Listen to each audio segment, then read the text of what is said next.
বন্ধুরা, তোমরা কেমন আছো? আশা করি খুব ভালো আছো। আমিও খুব ভালো আছি। আজকে বাজারে গেছিলাম, এই দেখো মুরগির মাংস নিয়ে এসেছি। আমি কিভাবে রান্না করব চলো তোমরা দেখবে। প্রথমে আমি 1 চামচ লবণ দিয়ে দেবো, হলুদের গুঁড়ো দিয়ে দেবো 2 চামচ, লঙ্কার গুঁড়ি 1 চামচ, জিরার গুঁড়ি দিয়ে দেবো 1 চামচ। এখানে আদা বাটা, রসুন বাটা আর এই পেঁয়াজ বাটাটা আমি দিয়ে দেবো। আর একটু কুচনো পেঁয়াজ দিয়ে দেবো, ওখানে একটু বেটে দিয়েছি। আর টমেটো কুচি আর সর্ষের তেল দিয়ে দেবো।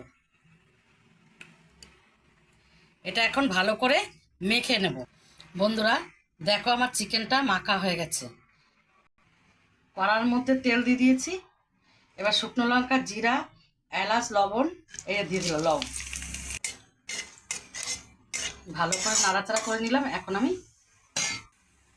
আমি এখন মাংসটা দিয়ে দেবো। এখন ভালো করে কষিয়ে নেব।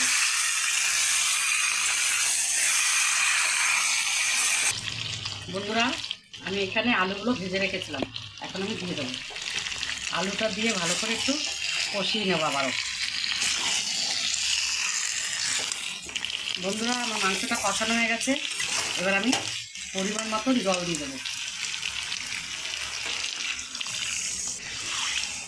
এবার ভালো করে চাপা ঢাকা দেব। আমার মাংসটা হয়ে গেছে। এখন আমি একটু মিট মশলা দিয়ে দেবো। আমি ভালো করে নাড়াচাড়া করে নামিয়ে দেবো। বন্ধুরা, আমার চিকেনটা রান্না হয়ে গেছে আলু দিয়ে। ভালো লাগলে একটা লাইক, কমেন্ট, শেয়ার করে দিও। তোমরা এরকম বাড়িতে বানিয়ে খেও।